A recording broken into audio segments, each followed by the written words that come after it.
Hi, my name is Taryn, and today I'm going to be talking about Freud's psychosexual stages and Erikson's psychosocial stages. First, I'm going to be talking about Freud's stages. According to Freud, development is in the first 6 years of life and occurs in 3 stages.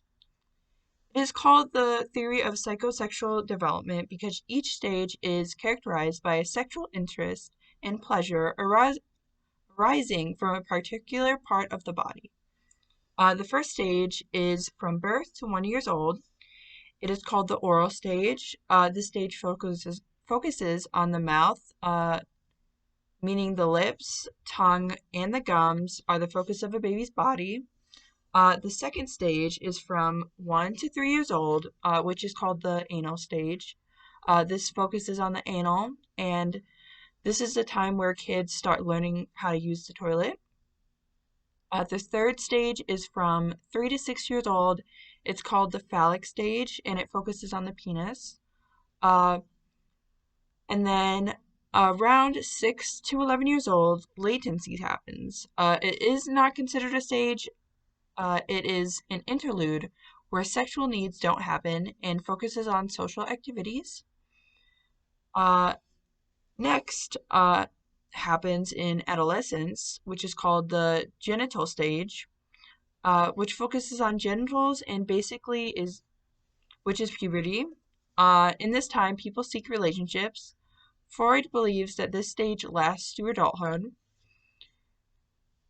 This is because Freud believes no stages happen after puberty. He believed that because he believes this because he believes that anything after adulthood was influenced by childhood experiences. Next, we're going to be talking about Erikson's psychosocial stages. In this theory, Erikson focuses on the social context of development. He understands that culture, family, and friends are all influence people's developments. There are eight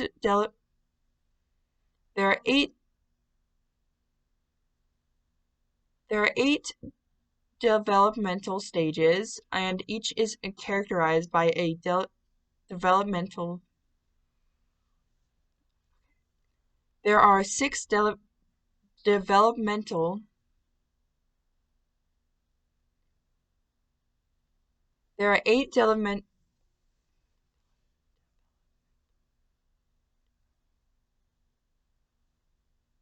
There are 8 stages, and each of these are characterized by The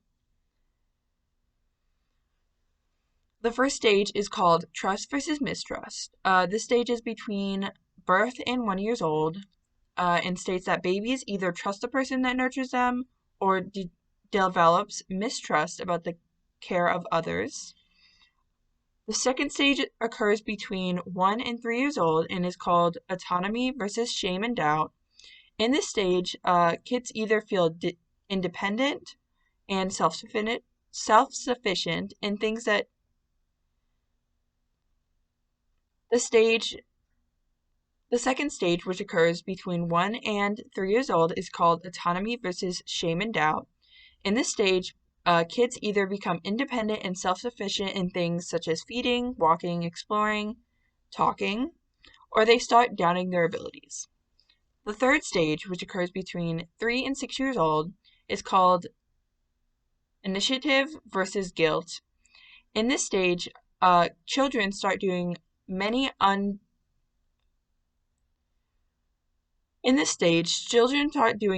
adult-like things or internalize the limits and